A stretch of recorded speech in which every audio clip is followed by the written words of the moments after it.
She jabbed a manicured finger at the dusty ground under my boots, saying you can't dig without HOA permission, and there she was in a spotless white blouse, fake pearls, and a clipboard standing on my land acting like she owned it. I had a rusted shovel in my hands, sweat dripping down my neck, trying to dig a small water well for my family. The summer had been brutal, and my kids were hauling water from town in gallon jugs, but Karen showed up the second I struck dirt, waving that clipboard like a sword, declaring this property falls under the HOA Water Preservation Clause, and you are in violation. I leaned on the shovel calm, because I knew something she did not. She pulled out her phone saying, I am reporting this unauthorized digging is a federal offense under our guidelines. And I said, your guidelines, lady? I built this ranch with my own hands. There was no HOA when I bought it.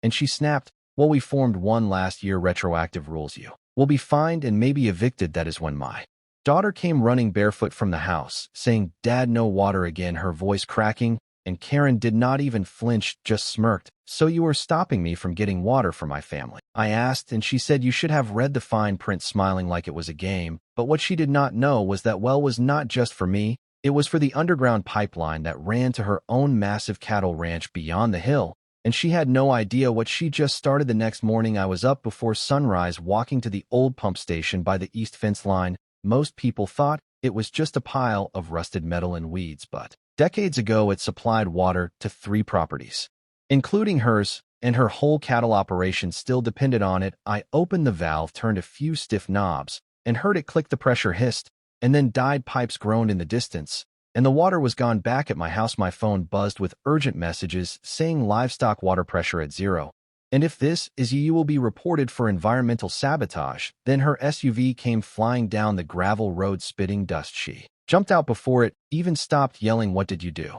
My cattle, my business, have no water, and I only pointed at the no trespassing sign as she screamed, this is criminal. I will call the water board, the HOA, the state. And I leaned on my fence calm as ever, saying you told me I could not dig for water, so I stopped all water activity. Show rules, right? Her eyes widened as she started to connect the dots, saying you are messing with infrastructure. This is beyond petty. And I told her I am just following your guidelines, keeping my voice flat. No unauthorized digging, no private well use, no unpermitted water flow. And for the first time Karen went silent, then stormed off, dialing her phone like she was calling the president.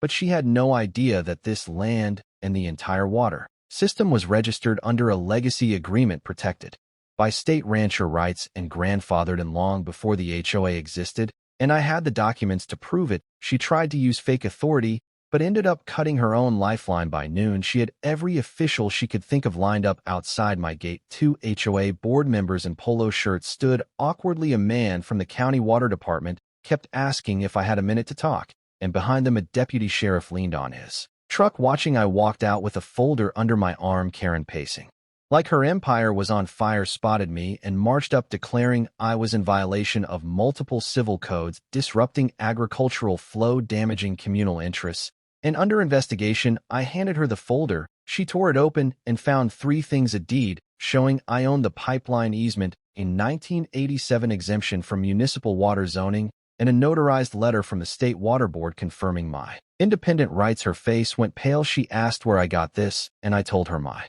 grandfather built the system and kept real records, not HOA printouts. She tried to laugh it off, looking for backup, but the county rep took the papers and studied them while she turned to the sheriff, saying I had cut off her cattle's water supply and endangered animals, and that he had to step in. The sheriff asked me if it was true, and I told him she shut down my well on my land with her rules banning private water access. So I followed her rules. No well, no water. The sheriff smirked and said it sounded like we were both enforcing the same policy. Karen exploded, calling it deliberate sabotage and threatening to sue and take the ranch. But the county man finally spoke, saying the HOA may have overstepped, and that if the documents were correct, their authority did not extend to legacy infrastructure, and that she might be in violation herself. She froze and right then her phone rang loud and urgent, and when she answered, someone told her, Karen, you need to get here. We have already lost 12 cattle.